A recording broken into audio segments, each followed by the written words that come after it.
Hi there. Today's speech is on SuezFlation. Now that's a made-up term, but I think you could figure out what it means. Essentially, it's the inflation that is created when you shut down the Suez Canal. Okay? So the Suez Canal is the canal that bridges the Mediterranean Sea to the Red Sea.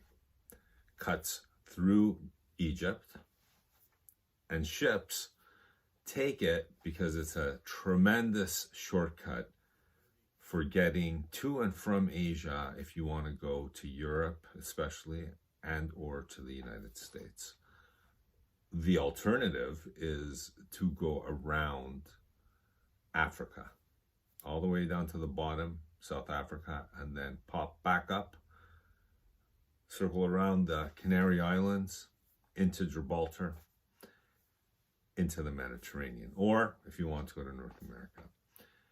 12%, as you all probably know by now, of the world's maritime traffic goes, and products and cargoes especially, and oil, goes through the Suez Canal. So it's a tremendous amount of trade, and it's something that's important to everybody all over the world, not just those in the region. Now, as of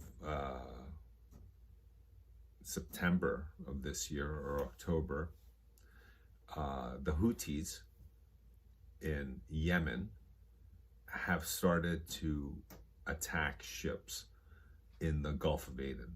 And the Gulf of Aden is where the Red Sea empties out into the Indian Ocean.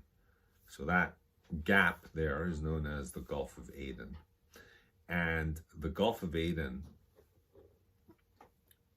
hooks around the Horn of Africa. That's Somalia. So if you look at the map, you would have Egypt here, and then below is Somalia, and it shoots out like this. And on the other side of the Red Sea, well, you would have Saudi Arabia, the Arabian Peninsula, and at the bottom of the Arabian Peninsula, on the, I guess, the southwest corner, is Yemen, and that's where it curves out around the Horn into the Gulf. And so this is a conflicted area, and these Houthis, who are really a rebel group that ousted the legitimate Yemenis government in 2014, and now they control the country. In fact, they've been in a conflict, in a war, really, with Saudi Arabia for the last about 6 years or so. And recently, with the crisis or war in the Gaza Strip between Hamas and Israel, the Houthis have been supporting, as they say, their brothers, the Palestinians.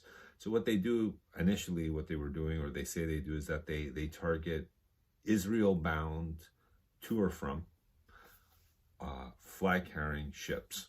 However, about a month and a half ago, they started attacking U.S. warships who are part of a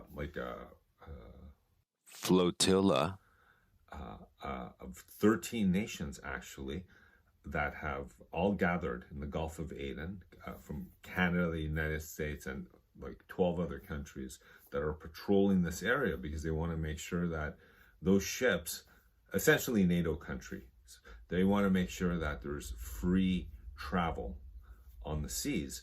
And so they're protecting the ships because currently shipping companies are avoiding the Red Sea and the Suez Canal. So they're going all the way around Africa, which adds about 10,000 kilometers, upwards of 10 days to 2 weeks.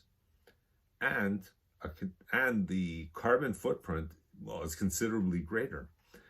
So there's a lot of incentive to deal with this. However, the causes run deep, and it's not so easy. But what is true and what is obvious are the consequences, and they're most easily seen economically. Hence, Suez SuezFlation. Now, SuezFlation is when the pressure from the conflict or the embargo of or attacking ships, to put it more simply, increases the cost of transportation. Ultimately, it gets passed on to the final product or the final consumer. And there are estimates that this could reach an additional 10% to the final price tag on the shelf. So this is putting a lot of pressure on the global economy right at a time when inflation, which was initially triggered about 3 or 4 years ago by COVID, and then exasperated by Russia's attack on Ukraine, causing pressure and shortages on key exports that these countries, Ukraine and Russia, produce, like wheat and corn and petroleum. Inflation shot up upwards here in North America, even getting close to like 9%. In Europe, it was in the teens, and a lot of people say that in real terms, it was much higher, like in the 30% range. Sure, if you average it out, maybe you could rationalize it down to like 9% or 12%. But when you go to the grocery stores, like we all do, I think we all know that really it's not 9%. It feels like more like 25%. In any case, the central banks, using their interest rates as their main tool, managed by increasing them to clamp down on inflation. And just when we were getting a grip on it, which isn't that bad inflation, because you'd think that with how high it was, we would have entered a bit of a recession. But on the contrary, the world economy in general is just humming along. And now, thankfully, interest rates have finally started to come down. And right then and there is when the Houthis ramp up their Iran proxy activities and start attacking, currently, as of today, U.S. Navy ships, which is going to prompt a response imminently.